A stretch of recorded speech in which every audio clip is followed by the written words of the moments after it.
Hey there, you Aquarians. So I'm making sure this is working as I've pulled a few of these and started going and they're not working. So this is for the week ahead. This is the 28th of June through the 7th of July. Happy Canada Day. Happy 4th of July to all you Americans.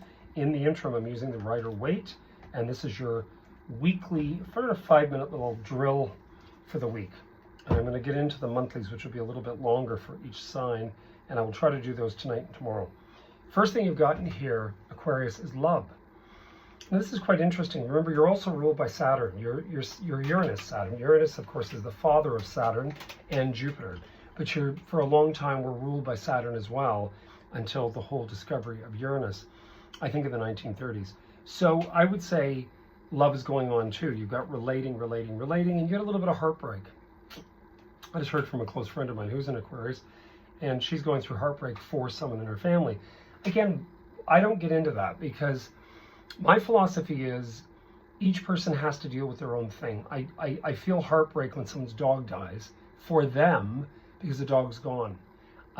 When someone's going through difficulty where they're coming to an acceptance, to me that does not dispel. This doesn't necessarily mean this three of swords.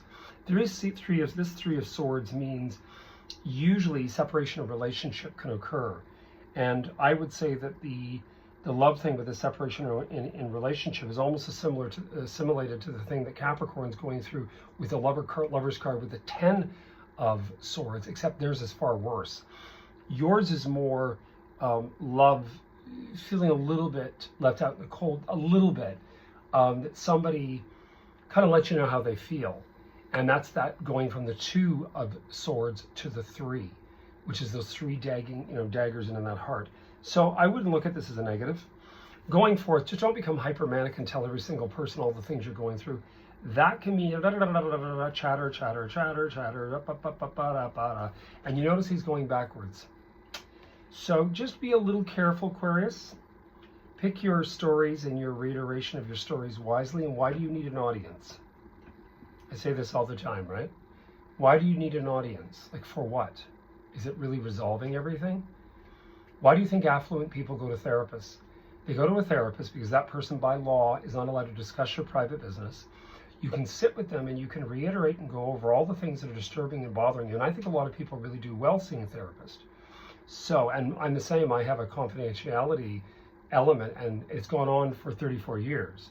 Whether people believe it or not, it does. There's nothing leaves here. The next you have the Queen of Pentacles. Now, this is two-edged because, first of all, we're talking about the Saturn Uranus, but I would also say that it would represent a woman who is Taurus, Capricorn, or Virgo, that, you've got this sort of communication, yep, and then her. Then you've got this element in here, right? So why are you taking your swords and running away? Like, what do you... Again, take everything with a grain of salt, Aquarians, through this next week.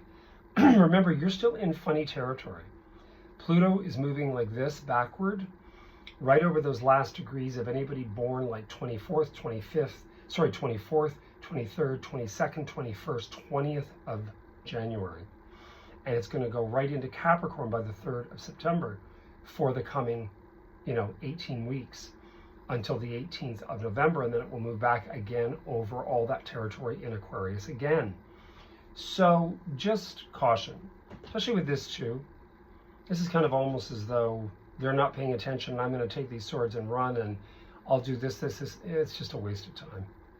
Waste of time. If I were you, I would really work on what the Queen of Pentacles, her positive elements represent. Sensuality, the body taking care of oneself, self-reliance. You don't take care of you, no one else is. Or if you need a doctor's appointment, if you need to schedule one, do it. If you do think it's important to see a psychologist or therapist, don't tell people you're doing it, just damn well do it. And work on yourself. Stop trying to heal everybody else and work on you. When you're perfect, which will never happen, then you can say, oh, but I've been listening. Yeah, but I know, I hear this all the time, but I've been listening to such and such. And yes, but sometimes it's a diversion from self-responsibility. So I'm not trying to be daddy knows it all or the bad coach here, but I think in all honesty, there's some stuff going on right now that is teaching you emotionally just to take responsibility, period, of self. And Pluto's, it's a preparation for Pluto. Boys and girls, I was there on December 22nd at the end of the night, like December 22nd, 23rd, right at midnight, I was born. And I'll tell you something, those years, 2005 through 2008 were very difficult, very difficult. It was like life just threw a ton of cement and I had to then pick up and try to pull it together. That's what Aquarians are going to go through. So just be ready. Anyway, you heard it here first. I'm wanting to see you be strong and survive, and I'm giving you the heads up about that and how not to do what to do. Okay? You heard it here first. I'm around for a personal. Keep well. Cheers.